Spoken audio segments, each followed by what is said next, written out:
श्री राम समर्थ। गुरुर्ब्रह्मा गुरुर्विष्णु गुरुर्देवो महेश्वरः गुरुः साक्षात् परब्रह्म तस्मै श्री गुरवे नमः। जयाचा जनी जन्मनामार्थ झाला, जयाने सदा वासनामात केला। जयाच्या मुखी सर्वदा नाम कीर्ती, नमस्कार त्या ब्रह्मचैतन्यमूर्ती। नामस्मरे निरंतर ते जाणावे पुण्यशरीर, महादोषांचे गिरीवर रामनामे नासती श्रीराम। श्रीराम जय राम जय जय राम, श्रीराम जय राम जय जय राम, श्रीराम जय राम जय जय राम, श्रीराम जय राम जय जय राम, श्रीराम जय राम जय जय राम, श्रीराम जय राम जय जय राम, श्रीराम जय राम जय जय राम। जानकी जीवन स्मरण जय जय राम। श्री देवी शारदा, श्री देवलक्ष्मी नारायण, प्रभु श्री रामचंद्र, भगवान श्री गोपाल कृष्ण, श्री महारुद्र हनुमान, महर्षि श्री वेदव्यास, श्रीमद् आद्य शंकराचार्य, सद्गुरु श्री ब्रह्मचैतन्य महाराज या सर्वांच्या प्रेरणेनं आणि तुम्हा सर्व मंडळींच्या आशीर्वादानं आज 14 October world standards day, standardisation day. Standards म्हणजे निरनिराळ्या देशात निरनिराळ्या प्रकारची उत्पादन होत असतात, तर त्याला एक स्टँडर्ड नको का ठरवायला? तुम्ही तुमचं उत्पादन जर त्यांच्याकडे दिलं, ISO म्हणतात, भारतात ISI असतं, इंडियन स्टँडर्ड्स इन्स्टिट्यूट कलकत्त्याला येते, ही स्टँडर्डायझेशनचं काम चालूच होतं। सगळ्यात एक गंमत बघा, या स्टँडर्ड्सचे त्यांनी काही क्रायटेरिया ठरवलेले आहेत, कम्प्युटरमध्ये घालून तुम्हाला ISO इतके ते रँक वगैरे देतात, ते ठीक आहे। पण अगदी सुरुवातीला पॅरिसला अशीच एक standard institute, international standards institute, काय त्याच्यात ठरवलं होतं की एवढ्या डिस्टन्सला मीटर म्हणायचं। हे कुणाच्या कल्पना आली असेल? एवढं डिस्टन्स मीटर, तुम्हाला कधी विचार केल्यावर आश्चर्य वाटत नाही? कारण जगाने ते मान्य केलं ना। एवढं जे क्वांटिटी आहे ना त्याला लिटर म्हणायचं बघा, आणि एवढी जी क्वांटिटी आहे त्याला किलोग्रॅम म्हणायचं। ते तिथे ठरलं आणि ते त्यांनी वजनं वगैरे अंडर नॉर्मल म्हणतात ना, की अशा कंडिशन्समध्ये ठेवलेल्या आहेत टेम्परेचर आणि प्रेशरच्या, की त्याच्यात बदल होणार नाही। एरवी आपला जो मीटर आहे ना तो काही मिलीमीटरनी उन्हाळ्यात वाढतो आणि थंडीत कमी होतो, कारण त्याच्यावर तो परिणाम होणारच आहे। पण त्यांनी ते मरून तिथे स्क्रू वगैरे लावून एवढं घट्ट केलेलं आहे आणि अशा पद्धतीनं ठेवलेलं आहे की इतकं लिटर म्हणजे तितकंच लिटर। आपलं जर पाणी वगैरे किंवा दूध घेतलं लिटर तर ते काही वेळाने आटूनही जाईल, म्हणजे काही उष्णतेने कमी होईल थोडंसं, पण त्यांचं ते व्यवस्थित आहे, लिटर, किलोग्रॅम आणि मीटर। स्टँडर्डायझेशन, स्टँडर्ड्स आवश्यक असतात। आणि म्हणून आजचा जो दिवस आहे तो सायंटिस्ट आणि इंडस्ट्रियलिस्ट अँड टेक्नॉलॉजिस्ट या सगळ्यांच्या दृष्टीने महत्त्वाचा आहे। म्हणजे या देशातून ही वस्तू आणलेली आहे, त्याला ISO काही स्टँडर्ड आहे का? असेल तर आम्ही स्वीकारतो, क्वालिटी कंट्रोल वगैरे म्हणतो, तसे स्टँडर्ड्स आहेत। आजचा दिवस त्याच्यासाठी आहे। काल आपण 11व्या स्कंधातला विषय सुरू केला होता, दत्तात्रेयांचे गुरु। दत्तात्रेय काय म्हणतात माहिती आहे ना, की मी गुरु केले असं म्हणताना मी पहिल्यांदा येतो आणि तो अहंकार आहे। त्यांनी मला शिकवलं, म्हणजे मला कोळ्यांनी शिकवलं स्पायडर, मला अजगरांनी शिकवलं पायथन, मग ह्याने काय? नाही नाही, मी त्यांच्याकडून शिकलो म्हणजे अहंकार येतो। म्हणून त्यांनी सांगितलं की हे राजन, हे यदुराजा, या गोष्टींनी मला शिकवलं त्याच्यात काही पंचमहाभूत आहेत, त्याच्यात समुद्र आहे, त्याच्यात सूर्य चंद्र आहेत, झाडं वगैरे, सगळ्या गोष्टी, सगळ्या प्रकारचे प्राणी. मग त्याच्यात सरपटणारे प्राणी आहेत, उडणारे पक्षी आहेत, 4 पायाचे प्राणी आहेत आणि माणूस आहे. हा उरलेला विषय आहे ना, तो आपण सुरुवातीला पूर्ण करणार आहोत आणि त्यानंतर कृष्णाच्या जीवनाचा अखेरचा तो कळसाध्याय म्हणता येईल का, शेवटचा या दृष्टीने कलशाध्याय म्हणता येईल. पण अनेक जण म्हणतात की कृष्णाचं जीवन किती सामान्य आहे. सामान्य म्हणजे ऑर्डिनरी या अर्थी. काही भव्य दिव्य उदात्त, ज्याचं जीवन जसं आहे तसं भव्य दिव्य उदात्त त्याच्या मृत्यूमध्ये काही नाही आहे. पण त्याच्या पूर्वी ज्या घटना घडलेल्या आहेत त्याच्यात त्यांनी आज जसं वर्ल्ड स्टँडर्ड्स आहे ना, तसं त्यांनी आपलं म्हणून एक स्टँडर्ड ऑफ बिहेवियर घालून दिलेलं आहे. गीतेत त्याचं वर्णन जास्त आहे की अशा पद्धतीने वागा, तुम्ही स्थितप्रज्ञ व्हाल. अशा पद्धतीने काम करा, तुम्ही कर्मयोगी व्हाल. अशा पद्धतीने भक्ती करा, तुम्ही आदर्श भक्त व्हाल. अशा प्रकारची त्यांनी गीतेत सुद्धा एक स्टँडर्डच सांगितलेली आहेत. तर त्यांनी जीवनाचं जे सांगितलेलं आहे सगळ्यात महत्त्वाचं, तो भाग त्याच्या शेवटच्या या पर्वात किंवा शेवटच्या अध्यायात कसा येतो ते बघणं मनोरंजक आहे. आपण बघणार आहोत. पहिल्यांदा काल आपण पंचमहाभूतांचे बघितले, महत्त्वाचे. सगळे बघायला तो स्वतंत्र विषय होईल आपण म्हणलं, आणि तो खूप मोठा विषय आहे. त्याच्यानंतर आपण पंचेंद्रियांचे जे विषय आहेत, शब्द त्याच्यासाठी हरिण, स्पर्श त्याच्यासाठी हत्ती, रूप त्याच्यासाठी जो पतंगा किडा, नंतर रस म्हणजे रुची स्वाद त्याच्यासाठी मासा. आता उरला तो गंध. गंधासाठी कुठला गुरु केला की बाबा तुझ्यासारखं वागायचं नाही. गुरु दोन्ही प्रकारांनी शिकवत असतो की असं करा आणि असं करू नका. कधी कधी खेळाडू म्हणून चांगला असतो पण त्याचं याच्या मैदानावरचं वर्तन चांगलं नसतं, अत्यंत उद्धट असतो. तर तुम्ही ते करा पण हे चूक करू नका, त्या व्यक्तीचं हे शिकू नका, हे शिका. तसे हे 5 गुरु आहेत, शब्द स्पर्श रूप रस गंधचे. तर गंधासाठी त्यांनी भ्रमर, ज्याला भुंगा आपण म्हणतो, गुंगुल्लो, बंबल बी, तो काय करतो, लाकडाला बुराक म्हणतात ना, छिद्र करतो, लाकडाला छिद्र करतो. त्याला तशी सोंड असते, एक प्रकारचं ड्रिलिंग मशीन असतं ना तसं, आणि त्याच्यात तो जाऊन राहतो. बाहेरून आपल्याला एवढंसं छिद्र दिसतं पण आत त्याचं घर असतं. म्हणजे कोरड्या लाकडाला जो पोखरू शकतो त्याला नाद आहे. आपण म्हणतो ना गंध लुब्ध, म्हणजे त्याला आपण गंध म्हणजे सुवास, सुवासाचं वेड आहे. आणि आपण म्हणतो ना प्रमाणापेक्षा जास्त वेड आहे, विशेषतः कमळाचा सुगंध.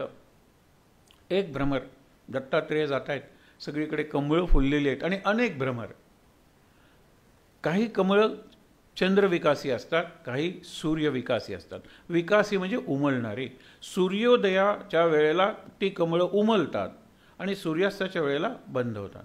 काही चंद्रविकासी असतात, ती सूर्यास्ताच्या वेळेला उमलतात, रात्रभर उमललेली असतात, सूर्योदयाच्या वेळेला असं काही दिवस चालतं. तर हे जे कमळ होतं ते सूर्यविकासी कमळ होतं, ज्याच्यात तो भुंगा आत उतरला. तो कशासाठी उतरला असेल, गंधही पाहिजे आणि मकरंदही पाहिजे. मकरंद म्हणजे मध, पण विशेषतः गंधलुब्ध आहे. आणि ज्यावेळेला तो आत उतरतो त्यावेळेला ते फूल बंद होतं, कारण सूर्यविकासी आहे. सूर्यास्ताला ते बंद होतं. आता हा काय करणार, दत्तात्रेय समजले, जो लाकडाला होल पाडू शकतो, छिद्र, हे कमळाच्या पाकळ्यांना छिद्र पाडून बाहेर येणं त्याला काय अवघड आहे. पण भ्रमर काय विचार करतो ते बघा. म्हणाला फूल बंद झालं, बरं झालं, आता दुसरे भुंगे इथे येणार नाहीत आणि रात्रभर हा जो सुगंध आहे मी, आपण म्हणतो ना, एन्जॉय करत राहीन, त्याचा आनंद मी लुटत राहीन. दत्तात्रेय थांबतात. त्याशिवाय त्यांना काय कळणार आहे पुढे कसं ते. दुसऱ्या दिवशी सकाळी ते कमळ उमलतं, ते जवळ जाऊन बघतात भुंगा मरून पडलेला असतो.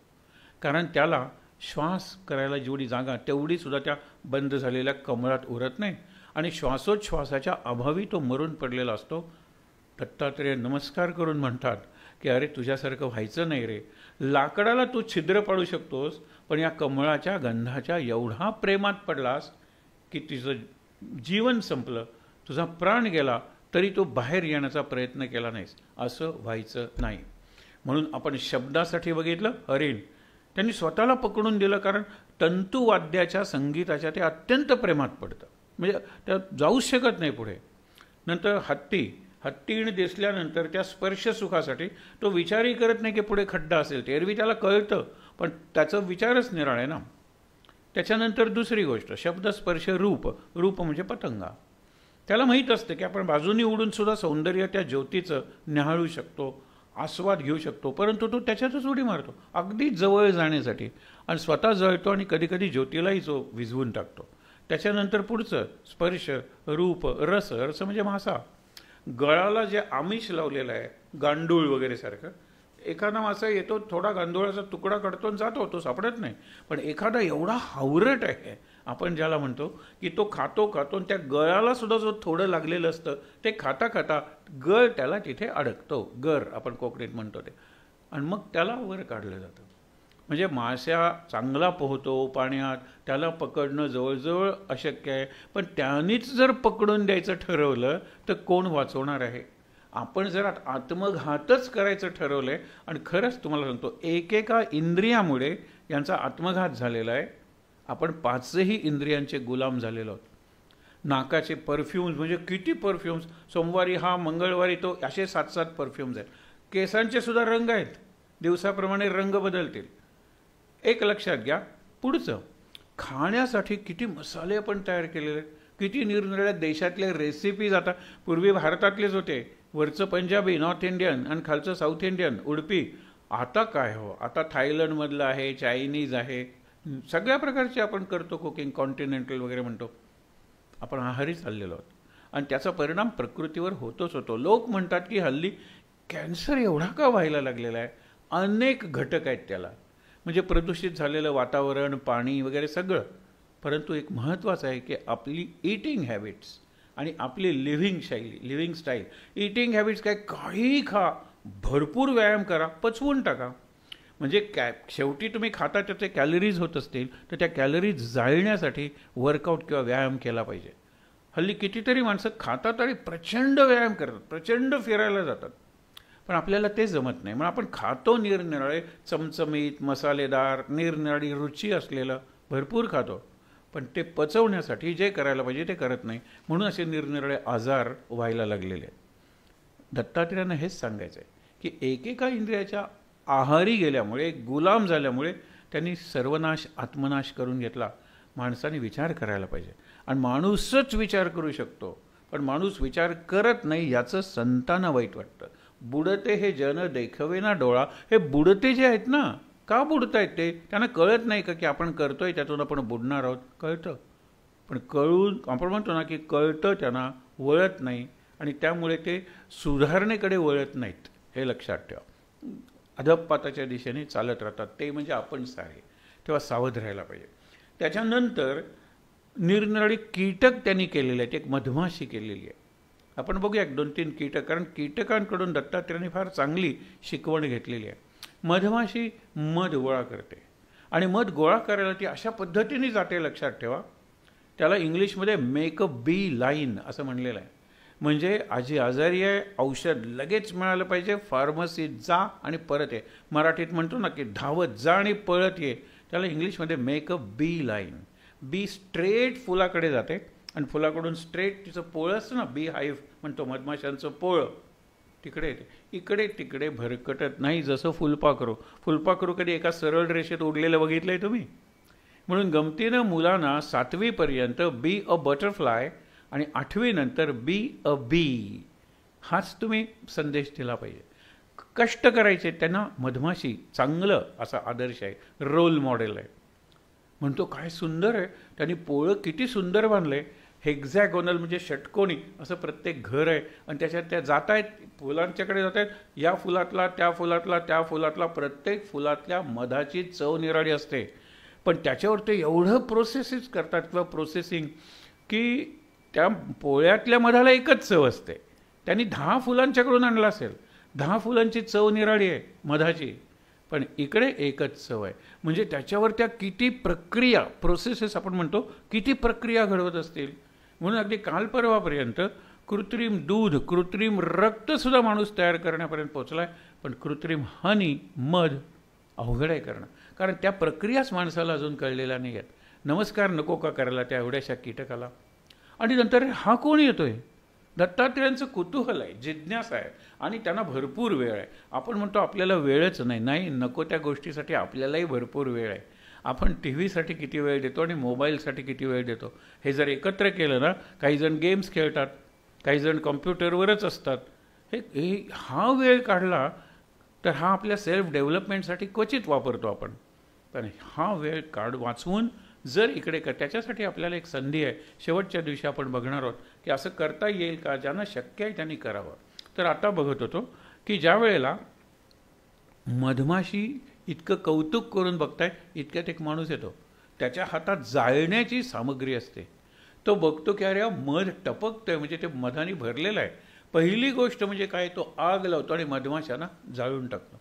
काही माशा उडून जातात, पण शेकडो माशा खाली मरून पडतात. अरे रे, दत्तात्रेय म्हणतात की तुम्हाला गरज नसलेल्यापेक्षा जास्त साठा तुम्ही मधाचा केला होता. आणि बऱ्याच मधमाशांचं अन्न मध नाही आहे, त्यांचा छंद आहे तो. नको असलेलं जमवता, नको तेवढं जमवता आणि ते तुमच्या नाशाला कारण होतं. एखादा गरीब मरत असेल माणूस तर त्याच्या मुलांच्या तेवढी भांडणं होत नाहीत, कारण नाहीच आहे काही. पण श्रीमंताची मुलं वडील असतानाच एकमेकाच्या विरुद्ध कोर्टात जातात. हा आपला अनुभव आहे. गरजेपेक्षा जास्त संचय म्हणजे आत्मनाशाला आणि कलहाला आमंत्रण. हे मधमाशीपासून. आणि दुसरा मधुहर्ता, दोघांनाही गुरु केलेला आहे. मधमाशी उद्योगी आहे, कष्ट करते, साठवते, म्हणून गुरु आहे, पॉझिटिव्ह. पण ती गरजेपेक्षा जास्त साठा करते आणि तो तिच्या नाशाला कारणीभूत होतो, निगेटिव्ह. मधुहर्ता ते फक्त बघतात, त्याच्याबद्दल काय सांगणार, माशा कशाला मारल्यास, तो मग तुम्हाला मध पाहिजे होता आणि मी गेलो तर मग मी मरेन म्हणून मी माशांना मारलं. माशा मेल्यात, लक्षात ठेवा. कारण अतिरिक्त संचय, एक्सेसिव्ह आपण ज्याला म्हणतो ना, अशा गोष्टी जर साठवत गेलो अतिरिक्त तर ते तसंच होणार आहे. त्याच्यानंतर एक असा कोळी आहे, स्पायडर, ऊर्ण नाभी. आपण कोळी बांधतो, त्याचं जाळं कुठून बांधतो, तो काय बाहेरून आणतो. कावळा चिमणी बाहेरून त्या काड्या आणतात, काटक्या आणतो कावळा आणि एकमेकावर रचतो. चिमणी किंवा तो बया पक्षी आहे, ते तर अगदी चोचीनं पान सोलतात आणि पानाचं फक्त देठ आणि इतकी सुंदर विणकाम करतात ते त्या घरट्याचं. हे बरोबर आहे ना, हे चांगलं आहे. पण त्यासाठी ते बाहेरून आणतात. त्यांना ते घरटं विणण्याचं ज्ञान हे आतून मिळतं, ज्याला आपण इन्स्टिंक्ट म्हणतो ना, इन्स्टिंक्टिव्ह. तसं एरवी आई वडील मेले, काहीतरी झालं आणि हे मूल एकटंच आहे, त्यालासुद्धा येतं ना ते घरटं करायला. म्हणजे त्याच्या आतच असलं पाहिजे, ते तेवढंच आहे, बाकी काय पुढे. ऊर्ण नाभी जो आहे तो सुंदर कोळ्याचं जाळं म्हणतो ना, स्पायडर्स वेब, काय सुंदर असतं. म्हणजे एम्ब्रॉयडरी पॅटर्नपेक्षा ते सुंदर दिसतं. आणि कोळ्याचं ते नाजूक धाग्याने विणलेलं जाळं, त्याच्यात एक दोन थांबले दवबिंदू आणि उगवत्या सूर्याची सोनेरी किरणं. अरे दिव्य दृश्य. असंच दृश्य पाहून विवेकानंद आत वळले जास्त. ते म्हणाले की अशा दोन कपारी आलेल्या होत्या, क्रीक्स म्हणतो ते, म्हणजे एक कडा असा मध्ये छोटीशी, तिथे कोळ्यांनी जाळं विणलं होतं आणि त्या जाळ्यात उगवत्या सूर्याचे त्यांना किरण दिसले. आणि ते म्हणल्यानंतर काय निसर्ग आहे. आणि निसर्ग चालवणारी ती जी नियंती शक्ती आहे, नियती नाही, नियती ही प्रारब्ध आपण म्हणतो, पण नियंती शक्ती म्हणजे नियंत्रण करणारी, सगळ्यांवर नियंत्रण करणारी. ते नमस्कारच केला, त्या आनंद भाव विभोर होऊन गेले. अशाच प्रकारचं दृश्य, पण यापेक्षा सोपं साधं, हे रामकृष्णांना दिसलं होतं. ते निघालेले होते, असे 6-7 वर्षाचं वय आहे. हे विवेकानंद काही मोठे नव्हते ना त्यावेळेला, लहान आहेत. बदली झालेली आहे, सामान बैलगाडीतून जात आहे त्या गावाला आणि तो जंगलातला रस्ता आहे वाटेत, तिथे त्यांना हे दृश्य दिसलं आणि ते जास्त अंतर्मुख झाले. विशेषतः ही जी निर्मिती करणारी शक्ती आहे, त्या शक्तीबद्दल त्यांना अत्यंत आदर, म्हणजे एक प्रकारचा भावच निर्माण झाला, भक्तिभाव. रामकृष्ण असेच या वयाचेच 5-6 वर्षाचे निघालेले. विशालाक्षी का मंदिर आहे ते, त्या मंदिराच्या दर्शनाला निघालेले. काळे ढग आहेत आणि हे बांधावरून चाललेले आहेत. त्या काळ्या ढगांच्या पार्श्वभूमीवर उडणारी बगळ्यांची रांग, त्यांना एवढं सुंदर, काय आहाहा आहाहा करत ते पडतात खाली. लोकांना वाटतं यांना फीट आली, पण ते डिव्हाइन त्यांना म्हणतात ना, दर्शन, त्या दर्शनासाठी ते गेले होते. डिव्हाइन, दिव्य दर्शन. आणि अशा दर्शनांचं एक पुस्तक आहे, व्हिजन्स ऑफ रामकृष्ण. व्हिजन. इतरांनाही ते दिसत होतं, आहे ढग आहेत बगळे, पण बगड्यांची माळ फुले अजूनही अंतरात, हे कवीला दिसतं ना. बाकीच्यांना काय ओळीनं उडणारे बगडे बगडे दिसतात. म्हणून विचार करा की ज्या वेळेला तो आतून कोळी काढतो, आपण स्पायडरमॅन बघतो ना, इथून वगैरे मनगटातून वगैरे धागे काढतो, तोही बाहेरून नाही काढत, पण हा ऊर्ण नाभी आहे तो आपल्या नाभीतून काढतो. आणि बाकीचे कोळी तसेच नाभीतून एक धागा, म्हणजे तो द्रव काढायचा, द्राव आपण म्हणूया, सिक्रिशन, तो काढला, मग तोंडाने वगैरे तो सुंदर ते जाळं विणतो. आणि तो धागा असा असतो की तो चिकटही असतो आणि तसा मजबूतही असतो, कारण तो खाली आल्यानंतर त्याच धाग्यावरून वरती जातो ना, परत परत तिकडे जातो, तिकडे जातो. किती कशिदाकारी, इतकी सुंदर आहे, आपल्याला बघायलाच वेळ नाही आहे. पण असाच एक राजा ब्रूस नावाचा, त्याला त्याच्या सेनापती वगैरेंनी कट करून तुरुंगात टाकलेला आहे आणि हा निराश झालेला आहे. अशा वेळेला तो तुरुंगाच्या त्या खोलीत असताना एक कोळी जाळं विणताना तो बघतो. तो कितीदा तरी खाली पडतो, परत त्या धाग्यावरून वरती जातो, परत खाली पडतो, परत धाग्यावरून वर जातो. म्हणतात ना की तू फॉल फॉल फॉल पण rise till you win, try try try, असं जे आहे ना, तर ते कविता आहे एक, पण त्याच्यात त्याला दिसतं, अरे मग मी का नको प्रयत्न करायला. हे काही लोकांनी कट कारस्थान करून मला तुरुंगात टाकले, पण आत्ता माझ्यावर लक्ष ठेवणारी जी 4 माणसं आहेत त्यातली 3 माणसं अजून माझ्याशी एकनिष्ठ आहेत. आणि मग त्यांच्या मदतीनं तो काय करतो, सैन्य उभारतो आणि परत राज्य येतो. आणि राज्यावर त्यांना पहिल्यांदा ही गोष्ट सांगतो की तो कोळी माझा गुरु आहे. आपल्याला अशा निरनिराळ्या गोष्टींचं कळलं पाहिजे. मांजर कधी कुठे अडकत नाही, लक्षात ठेवा. कुत्रा अडकून बसेल, मांजर अडकून बसत नाही, कारण मांजराच्या ज्या मिशा असतात ना, ती त्याच्या शरीराची रुंदी असते. तो कुठूनही मिशा व्यवस्थित गेला ना की त्याला माहीत आहे की आपण जातो. मिशा जर इकडे तिकडे कुठे अडकला तर ते परत येतं, त्याला माहीत आहे की मी इथे अडकून पडणार आहे. ही निसर्गाची यंत्रणा आहे, हे बघायला पाहिजे. कितीही मजल्यावरून पडलं ना तर मांजर पायावरच पडतं. म्हणजे आपल्याला रेडियस ऑफ गायरेशन वगैरे काहीतरी ए सिम्पल हार्मोनिक मोशन वगैरे जे होतं फिजिक्समध्ये, त्याच्यात हे उदाहरण दिलं होतं की अशी कशी मोशन असेल, मांजराला उलटं करून टाका, ते खाली येतोपर्यंत 4 पायावरच पडतं. म्हणून ते पडून मांजरं मेलीत असं फार क्वचित घडतं. हे त्याच्याकडून शिकण्यासारखं आहे.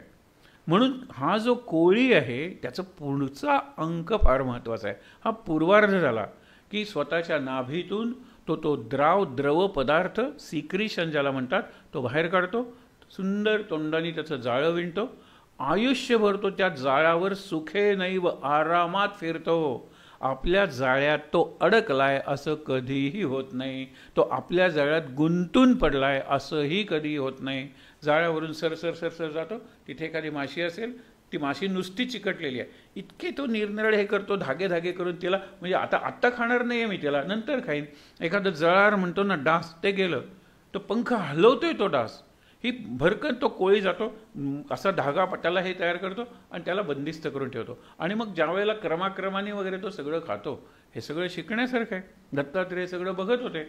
आणि नंतर हे जे कोळी आहेत, ऊर्ण नाभी, नाभी म्हणजे आपण बेंबी म्हणतो ते, आणि ऊर्ण म्हणजे तंतू, ज्याच्या नाभीतून तंतू निघतो, फायबरसारखा आपण म्हणतो, आणि त्या तंतूनं जो जाळं विणतो, आयुष्यभर आपली उदरजीविका आपण ज्याला म्हणतो ना की पोट, हे सगळं कशावर करतो, तो त्या जाळ्यात करतो, कधी स्वतः अडकून पडत नाही. आणि ज्या वेळेला त्याला कळतं की आपला अंत जवळ आलेला आहे, त्यावेळेला तो जाळं खाऊन टाकतो, खाली पडतो आणि आठवड्यात त्याची माती होऊन जाते, काही उरत नाही. उद्या जर कोणी आलं ना, अरे इथे काय सुंदर कोळ्याचं जाळं होतं, कोळीच नाही आहे इथे, असं जमणार आहे आपल्याला संपूर्णपणे अस्तित्व पुसून जायचं. रामसुखदासांचं एक उदाहरण दिलं जातं. त्यांनी जी एक वसियत, म्हणजे विल नाही आहे, it is a sort of testament, म्हणजे त्यांचं इच्छापत्र आहे. त्याच्यात त्यांनी एवढं सांगितलेलं आहे, आयुष्यभर त्यांनी कधी कुणाला फोटो काढून दिला नाही. परदेशातली वगैरे मोठी माणसं, हे पंतप्रधानांपासून वगैरे सुद्धा त्यांच्याकडे गेले असतील, एवढा मोठा माणूस तो, चित्र काढायचं नाही, फोटो काढायचा नाही, आणि बाहेरच त्यांचे कॅमेरे जप्त केले जात होते. म्हणून ते दिसतात कसे, ज्यांनी पाहिलं त्यांनाच फक्त कळलं. नंतर आपला अंत जवळ आले केल्यानंतर त्यांनी सांगितलं, बऱ्याच गोष्टी सांगितल्या की माझ्या जे सगळ्या माझ्या म्हणून वस्तू आहेत ना, त्यातली एकही वस्तू राखून ठेवू नका, म्युझियम माझ्या नावे संग्रहालय करायचं नाही. माझा चष्मा, ज्याला तो फिट होत असेल त्याला तो देऊन टाका. म्हणजे एखादा नोकर असेल, होतंय का रे तुला, दिसतंय का, हो दिसतंय, देऊन टाका. माझ्या चपला, जो अनवाणी असेल ना त्याला देऊन टाका. माझी पुस्तकं, ती जनरल लायब्ररी आपली जी आहे ना तिथे त्या सेक्शनमध्ये टाका. असं म्हणू नका हे शेल्फ्स जे आहेत ना ते राम सुखदासांची पुस्तकं, काही नाही. माझ्या नावे कोणती स्पर्धा सुरू करायची नाही, माझ्या नावे कोणतंही पारितोषिक द्यायचं नाही. मी जी राहतो ती खोली इतरांना त्याच रात्रीपासून, ज्या दिवशी मी नसेन त्याच रात्रीपासून पब्लिकला ओपन करा. आणि इथे राम सुखदास राहत होते असंही काही करू नका. आणि शेवटचं फार महत्त्वाचं आहे, माझा कोणताही विधी वगैरे करू नका. आणि माझं दहन स्मशानात न करता जिथे गायी आहेत भरपूर आणि मोकळं मैदान असल्यामुळे वारा आहे तिथे करा. म्हणजे ज्या वेळेला माझी चिता जळून थंड होईल त्यावेळेला त्या राखेत वगैरे गायी, म्हणजे अशा गोठण त्याला म्हणतात. वांतीच्या तिथे सुद्धा आपल्या जो ओढा मिळतो ना त्याला गोठण म्हणतात. गोठण म्हणजे काय, घरातला असतो तो गोठा आणि जिथे गावातल्या गायी जमतात ना ते गोठण. तर तिथे तुम्ही टाका, म्हणजे ते गायी पाणी प्यायला येतील, त्यांचे खूर वगैरे, कुठलाही अस्थि संचयन वगैरे काही करायचं नाही. आणि मग ती वाऱ्याच्या बरोबर उडून माझी सगळी रक्षा जी आहे, राख आहे, जाळल्यानंतर प्रेत त्या पाण्यात पडेल आणि निघून जाईल. स्वामी राम सुखदास हे पुस्तकांवर तुम्ही लिहिलेलं आहे नाव, त्यांची ते पुस्तक आहेत. पण स्वामी राम सुखदास कोण होता, तो कसा दिसत होता, त्याच्या काय बिलॉंगिंग्स म्हणजे कोणत्या वस्तू होत्या. शेक्सपियरचं घर केलेलं आहे, त्यामुळे आता अनेक लेखकांची घरं खोल्या जपून ठेवलेल्या आहेत. त्यांनी वापरलेलं, गांधीजींचं नाही का, गांधीजींचं म्युझियम आहे ना, आणि तिथे त्यांनी वापरलेला चष्मा, त्यांनी वापरलेलं घड्याळ, त्यांच्या चपला, त्यांची काठी, हे सगळं ठेवलेलं आहे. कशासाठी, पुढच्या पिढीला इन्स्पिरेशन देण्यासाठी. ती पिढी मेली आणि आमच्याबरोबर तर निश्चित मरणार आहे, हेही तुम्हाला सांगतो. हे निराशाजनक उद्गार नाही, उद्वेगजन हा असेल तर एक प्रकारचा खेद आहे, खंत आहे किंवा सात्विक संताप आहे असेल तर. पण कुणावर काढणार, आपलीच पोरं आहेत, आपलीच नातवंड आहेत, त्यांना याचं काहीच वाटणार नाही. ज्यावेळेला सहज विषय तोच आहे, लक्षात ठेवा, गुरूंचाच विषय. गांधीजी गेल्यानंतर अनेकांनी त्यांना श्रद्धांजली दिलेली आहे, त्याचं पुस्तक आहे. अल्बर्ट आईन्स्टाईनची श्रद्धांजली, मला वाटतं एकच वाक्य असेल, आईन्स्टाईन आहे तो विचारवंत शास्त्रज्ञ होता. त्यांनी सांगितलं अजून 2 पिढ्यांनंतर लोकांना एवढा महान माणूस या पृथ्वीवर चालत होता, जिवंत होता, विश्वास बसणार नाही. आणि आता नाहीच बसत. आणि तरुणांना जे फीडिंग झाले ना, गांधीजी असे तसे तसे, जाऊ दे, मुद्दा तो नाही आहे. पण विचार असतो एक माणूस, तो विचार आचारात आणायचा. त्याच्यासाठी जर पुस्तकं असतील तर या बाकीच्या गोष्टी आहेत त्या इममटेरियल. इममटेरियल म्हणजे दे आर जस्ट मटेरियल. चष्मा ठेवायचा, घड्याळ ठेवायचं. घड्याळ ज्यावेळेला गांधीजींचं हरवलं होतं त्यावेळेला त्यांनी आपल्या वर्तमानपत्रातून लिहिलं होतं की माझं घड्याळ हरवलं आहे, मी चोरीला गेले म्हणत नाही, मी मिसप्लेस केलेलं आहे. जर कुणालाही ते मिळालं आणि त्याला त्याचा उपयोग नसेल तर त्यांनी मला परत करावं, हा माझा पत्ता आहे. मला त्या घड्याळाची उपयुक्तता आहे.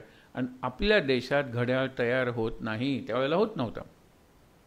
आणून दिलं घड्याळ त्यानं, कारण गांधीजींना घड्याळ म्हणजे सगळ्या गोष्टी ते वेळेवर करायचे, तो विषय नाही. पण गुरु शिकायचं म्हणजे गुण शिकायचे, हा आपला मुद्दा आहे. आणि तो कोळी दिसायला कसा असतो वगैरे काही वर्णन नाही आहे दत्तात्रेयांनी केलेलं, त्याच्यातला गुण. आणि प्रत्येकाच्यात काही ना काहीतरी गुण असतो, तो शोषून घेतला पाहिजे. मग आपण सुद्धा दत्तात्रेयांसारखे अनेक गुरु करून शांत हो, समाधानी हो. त्याच्यात ज्ञान आहे, नम्रता आहे, ते जास्त महत्त्वाचं आहे. त्याच्यानंतर पेशकीट नावाचा एक खास कीटक आहे, आपण त्याला म्हणूया कुंभारीण म्हणूया. ती काय करते, ओली माती चिखल वगैरे आणते आणि अशी घर आपण बघितलं असेल ना, अशी चिखलाची घरं केलेली असतात, तोंड उघडं असतं याचं. आणि एका विशिष्ट ऋतूत एक किडे होतात की जे तिचं अन्न आहे. तर ती काय करते, ते किडे उचलते त्या घरात आणून ठेवते आणि घराचं तोंड बंद करते. कारण का, की मला येईल त्यावेळेला मी खाईन ना, म्हणजे फ्रीजमध्ये जसा असतो ना. आणि हा डिकम्पोज होऊ नये, हा कुजून जाऊ नये म्हणून ती त्याला टिंग एवढाच मारते. आपण ज्याला स्टिंग म्हणतो ना, एवढाच मारते. आणि त्याला लोकल ॲनास्थेशिया आपण ज्याला म्हणतो, टोटल नाही. इकडे मारल्यानंतर तो असा लुळा होतो, त्याला ती उचलते. उचलल्यानंतर तो तिच्याकडे एवढा बघत राहतो, एवढा बघत राहतो की तिचं रूप, तिचं एकंदरच स्वरूप त्याच्या एवढं मनात बसतं की ती गेल्यानंतर केव्हा येईल आपल्याला खाईल, ती केव्हा येईल आपल्याला खाईल, ती जिने आपल्याला धरलंय ती खाईल, ती जिने आपल्याला दंश केला ती येईल आणि खाईल. लक्षात ठेवा, ध्यास.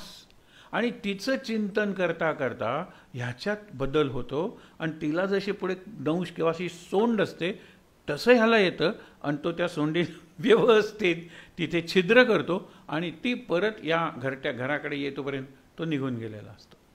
दत्तात्रेय म्हणतात एक साधा कीटक ज्याचं ध्यान करतो त्याचं रूप प्राप्त करतो, गुण प्राप्त करतो आणि मुक्त होतो. आणि ध्यान करून बद्ध नाही व्हायचं, ध्यान करून मुक्त व्हायचं आहे. आणि त्याच्यासाठी प्रत्येकाकडे गुण असतात. पुढे तर आपण माणसातले जे गुरु बघणार आहोत ना, तर त्याच्यात हेच सांगितलं आहे की अरे कुठलाही सामान्य माणूससुद्धा तुमचा महान गुरु बनून जातो. तुम्ही विद्यार्थी असलं पाहिजे, शिष्य असलं पाहिजे, नम्र असलं पाहिजे आणि शरण गेलं पाहिजे त्या व्यक्तीला. मग आपल्याला कळेल. हा पेशकीट आत्ता सांगितलं ना की तो ध्यान करतो आणि ते करता करता करता तो तेच बनून जातो आणि तेच बनून गेल्यानंतर त्याच्यात ते गुण येतात आणि तो स्वतःची मुक्ती करून घेतो. हा एक भाग आहे. त्याच्यानंतर सरपटणारे प्राणी दोन घेतलेले आहेत, अजगर आणि सर्प किंवा नाग. अजगराचं वैशिष्ट्य काय माहिती आहे ना, तो पडून असतो. आपण म्हणतो फार स्लो असतो तो आणि तसा विषारी नसतो म्हणून लोक अगदी अजगर गळ्यात घालतात वगैरे सगळं आपण बघतो. हा अजगर जो आहे तो पडून असतो आणि त्यात डोळे आपला जबडा उघडून बसलेला असतो आणि त्याचे डोळे जे असतात ना त्या डोळ्यात एक शक्ती असते ज्याला आपण मेस्मेरायझिंग आईज म्हणतो ना, ते मेस्मेरिझम म्हणजे तो नजरबंदी. त्याच्या नजरेच्या टप्प्यात आलं आणि त्यांनी बघितलं ना की ते आपोआप सावज येतं आणि याच्या जबड्यात प्रवेश करतं आणि तो मग झाडाभोवती असे विळखे घालतो आणि तो जो प्राणी आत घेतलेला असतो त्याचे हाडांचं पीठ होतं आणि मग त्याला तो पचवतो. ही गंमत बघा. अजगर या शब्दाचा अर्थ काय, आपण मराठीत अजगर शब्द बदनाम केलेला आहे. आता सुट्टी सुरू झाली ना, हा पडेल अजगरासारखा सोफावर आणि फक्त रिमोटनं टी व्ही हा चॅनल तो चॅनल करत राहील. अजगर, अजगर म्हणजे सुस्त, अजगर म्हणजे आळशी, अजगर म्हणजे निष्क्रिय, हे सगळं आहे. पण इकडे संस्कृतमध्ये अजगर म्हणतात त्याला, अजगर. ज म्हणजे जन्मले, ग म्हणजे गमन करणे आणि र म्हणजे रमणे. जन्मल्यापासून तो जात असतो. आपण सुद्धा जातोच आहोत की आत्ता आपण बसलोय असं वाटतं पण पृथ्वी फिरते ना, आपण जातोच आहोत कुठेतरी. तर तो जातो, आपण किती जातो तिथे रमतो, तो रमत नाही. अ म्हणजे नाही. जिथे जातो तिथे तो रमत नाही, पडून असतो. यदृच्छा लाभ संतुष्टो, जे मिळेल त्याच्यात त्याला आनंद आहे. तो पोटासाठी फार अन्नासाठी दाही दिशा आम्हा फिरवीसी जगदिशा, त्या जगदीशावर श्रद्धा ठेवून एकेच ठिकाणी बसलं ना, काहीच न करीता प्राणी म्हणतात ना, रामनाम जपे वाणी तेणे संतुष्ट चक्रपाणी भक्ता लागी संभाळी. हेही संतच म्हणतात ना. अन्नासाठी दाही दिशा, कशाला तुम्ही दाही दिशा फिरता, तिकडे त्यांचा संदर्भ निराळा आहे. पण इथे तुम्ही एकेच ठिकाणी बसलात आणि काही नाही, भगवंता माझं सगळं मी तुला सोपवलेलं आहे, अर्पण केलेलं आहे. मला जगवायचं असेल जगव, मला मारायचं असेल तर मार. विचार करा, तुम्हाला अन्न मिळतं, कोणी ना कोणीतरी येतं, काही ना काहीतरी. एखादा पक्षी उडत जात असेल आणि त्याच्या ह्याच्यात एक पदार्थ असेल कुठला तरी आणि तो तुमच्या खाली पडेल, समोर पडेल. घडतंच असं. म्हणून सांगितलेलं आहे की अजगरापासून हे शिकायचं. सर्प जो आहे ना, साप, तो स्वतःचं घर कधी बांधत नाही, तो दुसऱ्याच्या बिळात राहतो. आपण म्हणतो ना आयत्या बिळात नागोबा. हे सगळं बघितल्यानंतर दत्तात्रेय म्हणतात की तो जिथे जातो तिथे एखादं बिळ असतं ना, त्याचं कुठलंही बिळ त्याला चालतं. त्याला झाडाचं बिळ चालतं, त्याला याच्यातलं बिळ चालतं, जमिनीतलं, त्याला मुंग्यांचं वारूळ चालतं, त्याला उंदराचं बिळ चालतं, काही चालतं.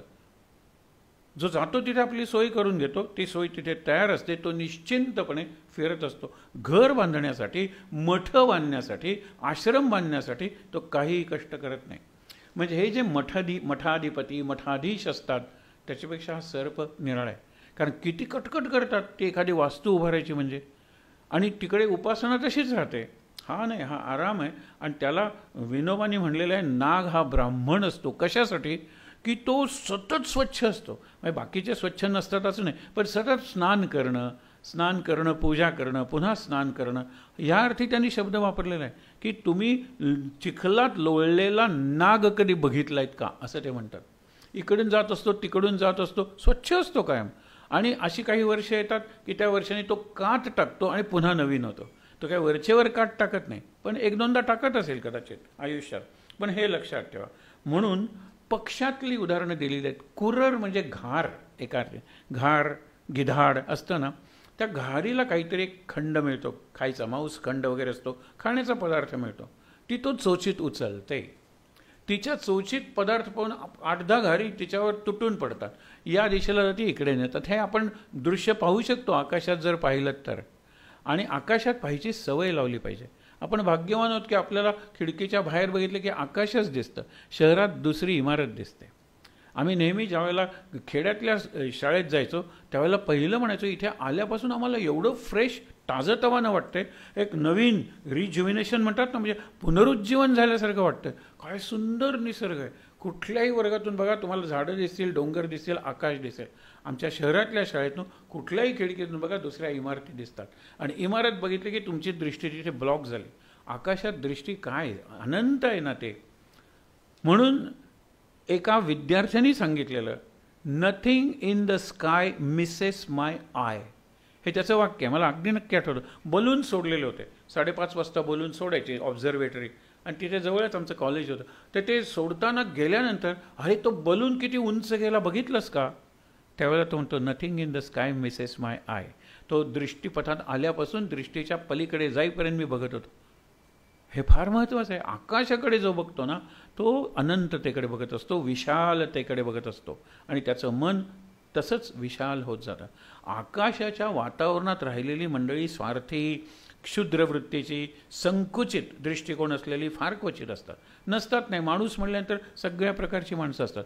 पण जे उघड्यावर असतात ते जास्त खगोलशास्त्रज्ञ, माउंटेनियर्स किंवा खलाशी जे समुद्रावर असतात, त्यांना सतत काहीतरी अनंतता, इन्फिनिटी दिसत आणि अनुभवत असल्यामुळे त्यांच्या मनावर तो संस्कार घडतो. तसं इथे सांगितलेलं आहे की सर्प काय, अजगर काय, सरपटणारे प्राणी आहे, पण त्यांचं निरीक्षण करून त्याचा कुठला गुण आहे तो गुण घेऊन दत्तात्रेयांनी त्याला शरण जाऊन गुरु केलेला आहे. पुढे बघूया ना आपण. ज्या वेळेला माणसाचा प्रसंग येतो, त्यांनी हत्ती वगैरे सगळे प्राणी झाले, हे कुरर हा पक्षी झाला, आणि दुसरं एक पक्षाचं उदाहरण सांगण्यासारखं आहे. कपोत म्हणजे कबूतर, आणि कपोता कपोती, कबूतर आणि कबुतरी या दोघांनी घरटं बांधलेलं असतं. दत्तात्रेय म्हणतात, अरे घरटं म्हणजे ते असेच वळचणीला वगैरे असतात ना, त्यांना काय आलेलं आहे, पिल्लं झालेली आहेत. आणि किती कौतुक त्यांचं.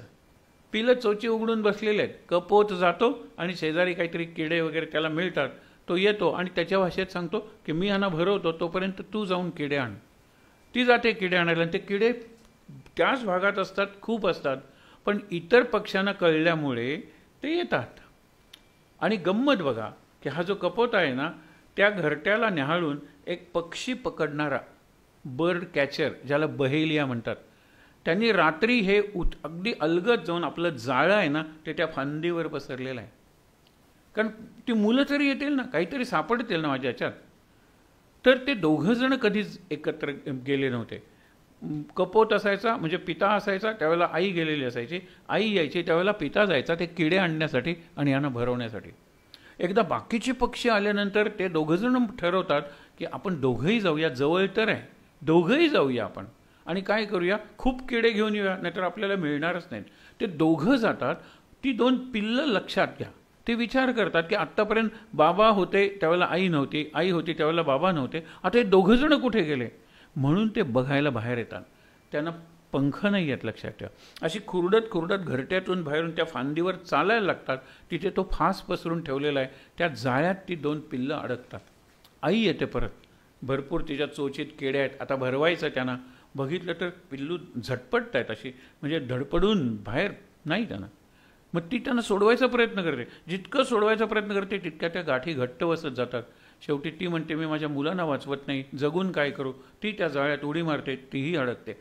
काही वेळाने तो कपोता येतो, त्यांनी दूर जाऊन आणखीन काही किडे आणलेले असतात, आणि ह्याच्यात असतं की आपण मुलांना वगैरे भरवायचे. बघितलं तर तिघंही जाळ्यात अडकलेले आहेत. या तिघांना सोडवण्याचा हा हेड ऑफ द फॅमिली ना, करता तो प्रयत्न करतो, परंतु काय होतं की तोही त्याच्यात म्हणतो की मला सोडवता येत नाही, काय उपयोग आहे माझा. म्हणून तोही त्या जाळ्यात उडी मारतो, तोही स्वतःला अडकवून घेतो. तो जो बर्ड कॅचर आहे तो म्हणतो, वा देवा तू महान आहेस, एक पक्षी मिळेल असं वाटत होतं, पण 4 पक्षी मला मिळाले.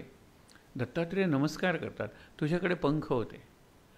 आणि मुलं म्हणजे काही जीवनातला शेवटचा मुक्काम आहे का, सांग बरं. मुलं गेली पुन्हा होतील. जीवन किती सुंदर आहे. जीवन म्हणजे फक्त संसार नाही, पती पत्नी मुलं म्हणजे जीवन नाही. हे मी तुमच्याकडून शिकलो की योगारूढ होण्याची क्षमता आहे. हा शब्द वापरलेला आहे. माणसाला योगारूढ होऊ शकतो. विवेक जर वापरला तर माणूस स्थितप्रज्ञ होऊ शकतो, विवेक वापरला तर. पण तसं होत नाही. विवेक आपण वापरत नाही आणि त्यामुळे आपणच केलेल्या जाळ्यात अडकत जातो आणि आत्मनाश करतो. आता माणसांचे आहेत, आपण एक दोनच गुरु बघूया माणसांचे. एक युवती आहे, म्हणजे एकांत लक्षात ठेवा आणि एकाग्रता, या दोघांसाठी मी कोणते गुरु केले तर हे गुरु केले. एक मुलगी आहे, लग्नाची झालेली आहे, तर तिचे आईवडील म्हणतात आज ते संध्याकाळी तुला पाहायला येणार आहेत, आम्ही बाजारात जाऊन काहीतरी आपण म्हणतो ना की भेटवस्तू आणि गोड काहीतरी मिठाई वगैरे घेऊन येतो.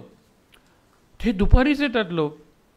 ती हे अजून आईवडील नंतर येणार, हे करणार.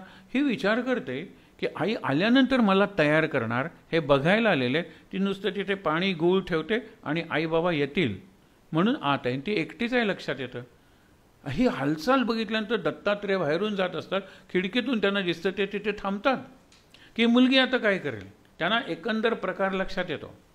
मग मुलगी विचार करते की आई येणार आणि मला तयार करणार, मला जेवढी तयारी करता येते तेवढी मी करते. आणि त्याप्रमाणे ती तयारी करते. आणि शंखांच्या काकणं असतात, आपण बांगड्या म्हणतो ना, शंखांची काकणं, आणि ती काकणं आवाज करतात, चांगला आवाज करतात. आता ती 6 एका हातात 6 दुसऱ्या हातात घालते आणि तिच्या मनात विचार येतो की आई आल्यानंतर पोहे काढणार आणि ते कांडून नंतर करणार. लोक म्हणतील की यांच्या घरात इतकं स्लो आहे सगळं, इतकं संथ चालतं, इतका उशीर होतो. म्हणून आपण काय करावं, आता आपल्याला येते तेवढी तयारी केलेली आहे, फिनिशिंग टचेस आई देईल, म्हणजे काय करायचं ते आपण कांडून ठेवूया. घेते, कांडायला सुरुवात करते, काकणांचा आवाज व्हायला लागतो. तिला लक्षात येतं, आईने सांगितलं होतं काकणांचा आवाज करणारी मुलगी चांगल्या चालीची नाही, कारण ती दुसऱ्याचं लक्ष खेचून घेते. म्हणून 6 काकणं होती ना, ही एक काकण काढून ठेवते, परत कांडायला लागते, आवाज येतोच. आणखीन एक काकण काढून ठेवते, परत कांडायला लागते, आवाज येतोच. शेवटी तिच्या लक्षात येतं की 6 घातलेली असतात, या हातातली 5 आणि त्या हातातली 5 काढून ठेवते. आता काढताना आवाज कसा येणार आहे. ते म्हणाले एकांत म्हणजे काय हे तू मला शिकवलंस. जोपर्यंत दोघंजण असतात तोपर्यंत थोडा आवाज होणारच, आर्ग्युमेंट होईल, भांडण होईल, काहीतरी होईल, आवाज होईल, आवाज. आणि निशब्द एकांत निवांत शांतता पाहिजे असेल, एकटं राहायला शिकलं पाहिजे. नमस्कार केला आहे त्याला. तिला हे शिकवण्याचा काही गरजही नव्हती, तिला माहितीही नसेल हे बाहेर थांबून बघतायत म्हणून सगळं. पण मी शिकलो. पण मी म्हणलं की अहंकार येतो, तिने मला शिकवलं. आता एक शेवटचा गुरु पाहून कृष्णाकडे वळूया. शेवटचा गुरु कुठला आहे, अनेक आहेत अजून, आपण काय सगळे गुरु बघितले. शरकार, कार म्हणजे करणारा, आणि शर म्हणजे बाण. बाण तयार करणारा कोण, घिसाडी म्हणतो किंवा आपण लोहार म्हणूया, आयर्न स्मिथ, तो बाण तयार करणारा. दत्तात्रेय असे आलेले आहेत, शेजारी रस्ता आहे आणि रस्त्यावरून एक मिरवणुकीचा आवाज त्यांना ऐकू येतो आहे. हत्तींच्या गळ्यातल्या घंटा, घोड्यांची खिंकाळणं आवाज, ढोल ताशे आणि काहीतरी फुलं उधळत आहेत, जय जय असं काहीतरी म्हणतायत. मग कुठली तरी जय यात्रा किंवा विजय यात्रा आहे. आपण बरेच दिवसात बघितली नाही आहे काय मिरवणूक, म्हणून कुतूहलाने ते जातात. तोपर्यंत ती मिरवणूक गेलेली असते. टाकलेली उधळलेली फुलं तिथे पडलेली असतात, गाय वगैरे का हत्ती वगैरेंच्या मार्क म्हणतो ना, पदचिन्ह, फुटप्रिंट्स, ते तिथल्या त्या मातीत दिसत असतात. आणि पुढे गेले की 2 रस्ते असतात. रस्त्याच्या पलीकडे त्या लोहाराचं छोटंसं दुकान आहे. आणि त्याला विचारावं की ही उजव्या बाजूने गेली का डाव्या बाजूने गेली मिरवणूक.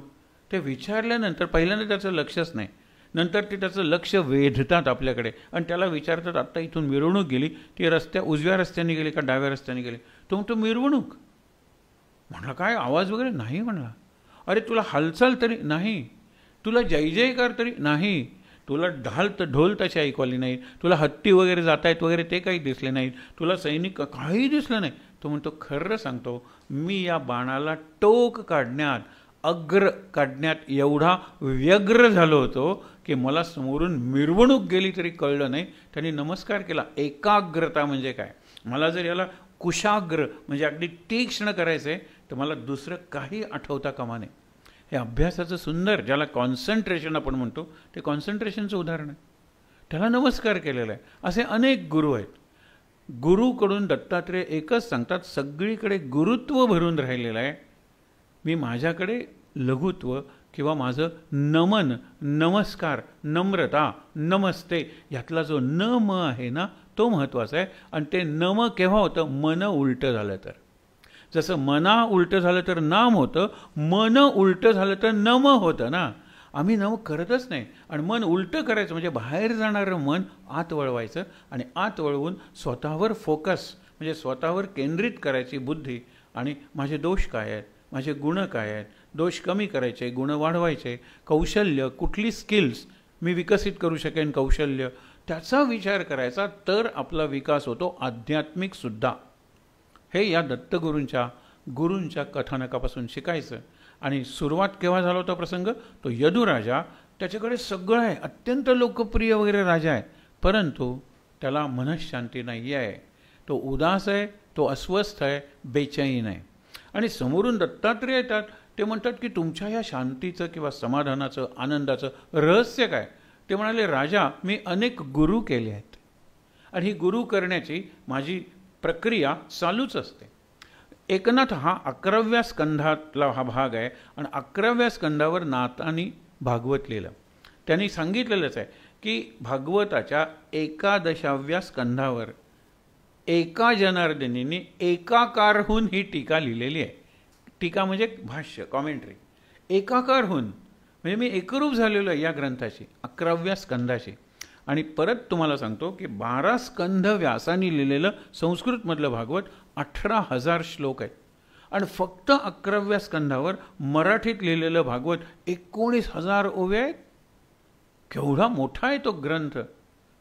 आणि त्यामुळे त्याच्यात त्यांनी या गुरुच्या नंतर एक आपल्याला उदाहरणं दिलेली आहेत. आपण निराळी उदाहरणं पाहू शकतो, पण हा गुरुचा जो अध्याय आहे गुरु करण्याचा, प्रत्येकापासून काहीतरी शिकण्याचा, तो आपल्या जीवनात संपता कामा नये.